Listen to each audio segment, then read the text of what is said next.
프리미어리그 주말 경기가 모두 끝이 났습니다. 토트넘은 에버턴전을 승리하면서 순위 변동 없이 3위를 그대로 유지하게 되었습니다. 토트넘이 구단 역사상 가장 최단 기간 23점을 얻고 1패밖에 없다 보니 상대 팀들의 성적에 따라 우승 도전도 포기할 수는 없다 보니 다른 팀들의 상황도 눈여겨볼 수밖에 없습니다. 1위였던 아스날은 리즈 유나이티드와의 원정 경기에서도 사카가 전반 35분 득점을 하고 끝까지 지켜내면서 승점 3점을 챙기게 되었습니다. 그러다 보니 토트넘과는 승점 4점 차를 그대로 유지하게 되었습니다.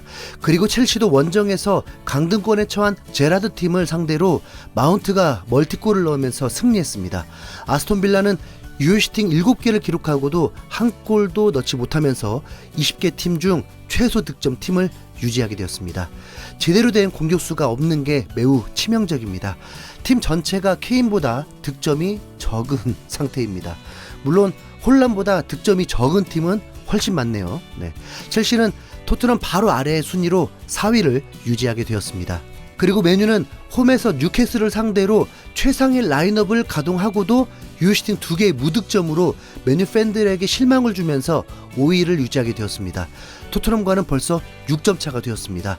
다음 경기가 바로 토트넘 맨유와의 빅매치이기 때문에 현재 토트넘의 기세로라면 지난해 복수를 해볼 수도 있습니다.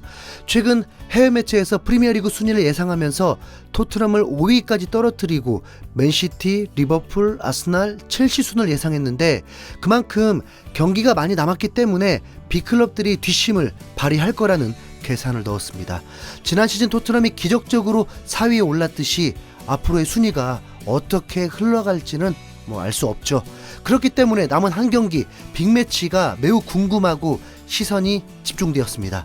마치 유럽대회 결승전과도 같은 경기 리버풀 대 맨시티 주말 경기 마지막에 펼쳐졌습니다. 이 경기 승패 여부에 따라서 아스날이 진짜 우승 후보가 될 수도 있고 토트넘도 비벼볼 수 있는지를 가늠할 수 있었는데 무패 우승이 가능하다고 봤던 맨시티가 결국 안필드에서 리버풀을 넘지 못하면서 패배하고 말았습니다. 전문가들은 맨시티의 승리를 압도적으로 예상했습니다. 리버풀이 제대로 돌아가지 못한 데다 공격수 디아즈마저도 부상으로 이탈했기 때문에 맨시티와 차이가 있을 것으로 전망한 것입니다.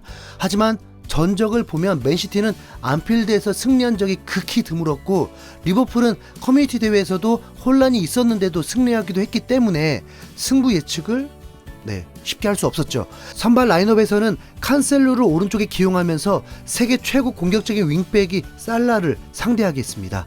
개인적으로 리버풀을 응원했습니다. 맨시티가 너무 압도적인 팀이 되면 손흥민이 우승컵 뜨는 걸 꿈꾸는 것 자체가 낭비가 되니까 그리고 손흥민의 이적을 더 바라야 하니까요.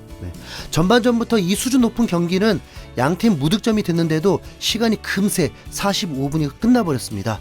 홈인데도 득점이 없는 리버풀이 아쉬워해야 할지 아니면 대부분이 맨시티가 승리할 거라고 예상하고 있으니 맨시티 무득점이 아쉽다고 해야 할지 한편으로는 무승부가 되기를 더 바라기도 했습니다.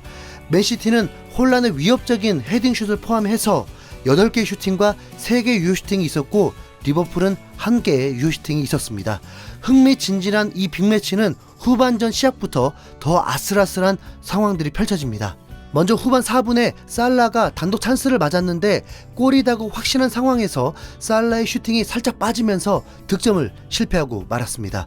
살라에게 비난이 쏟아질 수밖에 없는 너무 좋은 기회였는데 느린 화면으로 보니 에데르손 골키퍼의 손가락에 살짝 터치가 되면서 굴절이 되었던 슈퍼 세이브였습니다. 리버풀과 맨시티의 골키퍼는 두 팀 모두 브라질 국대 골키퍼를 보유하고 있습니다. 그리고 맨시티가 반격으로 오히려 득점을 성공하게 됩니다. 후반 7분 혼란이 끝까지 볼을 포기하지 않고 달려들면서 알리송이 캐치한 볼마저 터치해서 볼이 흘려졌고 포든이 곧바로 득점에 성공한 것입니다. 그 순간 파비뉴가 주심에게 강하게 어필하면서 리버풀 선수들이 일대 주심을 둘러쌌습니다.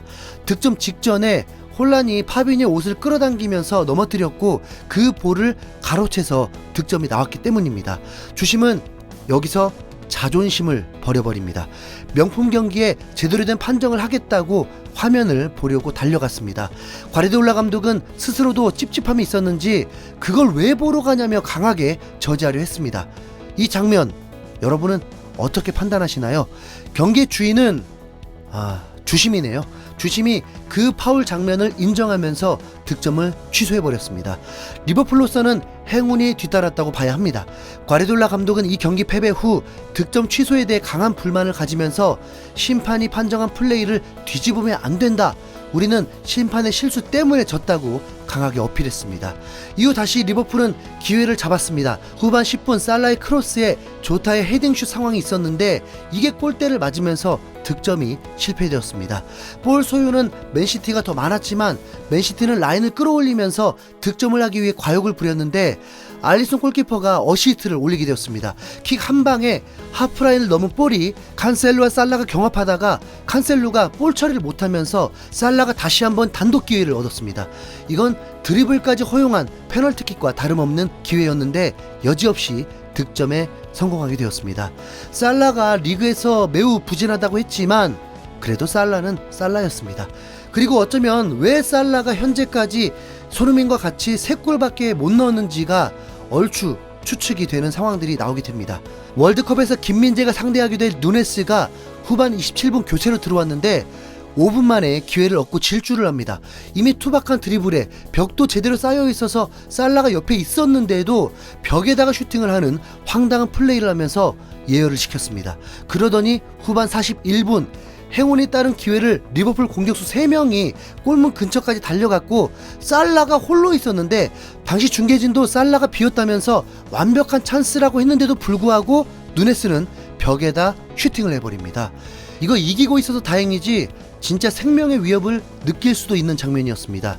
이 친구 1400억 공격수라고 혼란 대항마라고 치게 세워졌는데 3달 만에 거품인 것이 들통나고 말았습니다. 누네스가 꼭 한국전 선발로 나오길 바라보겠습니다. 누네스의 사고는 여기서도 끝이 아닙니다. 추가 시간에 본인이 기회는 잘 만들었는데 본인은 각이 없었고 카르발류는 비어 있었는데 도대체 어떤 마음이었는지 슛 같은 패스로 강하게 횡으로 차면서 아놀드가 도저히 발을 맞출 수가 없었습니다. 카르발류는 절규를 해버렸습니다. 리버풀 공격수들이 살라를 제대로 지원을 못하고 있는 듯한 그쵸? 경기는 지연 상황이 많이 일어나면서 거의 100분을 채워버렸고 리버풀은 이렇게 승리하게 되었습니다.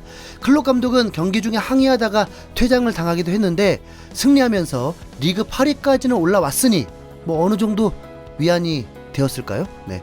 이 경기의 맨시티 승리를 예상했던 건 혼란의 올 시즌 엄청난 활약 때문입니다. 경기마다 득점을 하니까요. 그런데 이번 경기에서 맨시티는 무득점이었고 혼란이 골을 못 넣었습니다. 4개 유효 슈팅을 기록했지만 프리미어리그에서 처음으로 골을 못 넣은 것입니다. 이게 비난받을 일은 아니겠죠. 9경기 동안 골을 넣은 게 더 위대한 일일 테니까요. 확실한 건 월클, 반다이크의 수비와 리버풀의 미드필드 압박이 성공을 하면서 맨시티의 볼 배급이 위력적이지 못했던 것이 혼란이 무득점이 된 원인이었습니다. 토트넘은 이제 맨시티와 승점이 같아졌고 모든 팀이 패배를 겪으면서 앞으로도 혼돈을 예고했습니다. 이 순간 가장 행복해한 팀은 아마도 아스날이겠죠. 에메르송 퇴장이 두고두고 아쉽기도 하지만 오히려 도어티를 살리는 기회가 됐고 콘테 감독이 만족스러워 했으니까 좋게 생각하자고요. 이상 흰수염 고래였습니다. 감사합니다.